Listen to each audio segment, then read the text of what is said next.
Komuniteti rom në Levan të Fierit është lënë në harrest të plot nga pushteti vendor, ndërkohë që kryetari i këtij komuniteti Azbi Çela nuk i ngre problemet nga të cilat vuan ky komunitet pranë njësisë administrative dhe bashkisë Fier.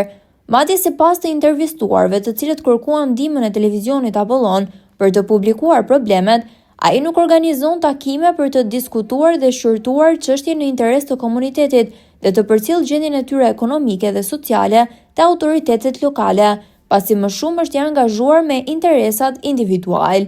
Ata fajsojnë kryetarin e fshatit Azbi Çela, i cili sipas tyre pavarësisht premtimeve të shumta gjatë zgjedhjeve vendore për më shumë rrugë, kanalizime, ujë, ndriçim publik dhe shërbime ndaj këtij komuniteti në këmbim të mbështetjes investimet publike në zonë vazhdojnë të mungojnë.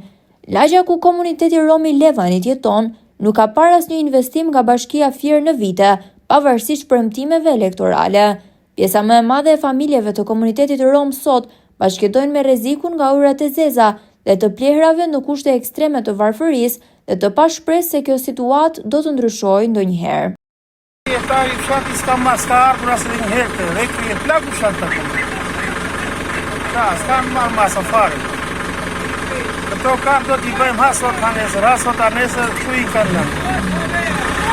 Kemi atë nevive, aji ka një qiti me bashkin, që kemi me neve pare aji, asë dhe rëstorit, asë pare.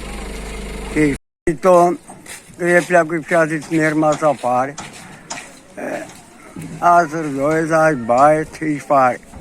Qa do bëjmë neve? Qa do bëjmë? Televizioni Apollon kontaktoi me kryetarin e komunitetit rom Azbi Çela për të sqaruar pozicionin e tij në lidhje me akuzat e banorëve rom për mos përfaqësim të interesave të komunitetit, i cili e ka zgjedhur pranë pushtetit lokal, por ai u shmang duke mos pranuar të prononcohet. Heshtja e zotit Çela dëshmon vërtetësinë e akuzave të komunitetit rom për braktisjen e interesave të këtij komuniteti të shumë vuajtur dhe të diskriminuar nga pushteti lokal dhe ai qendror.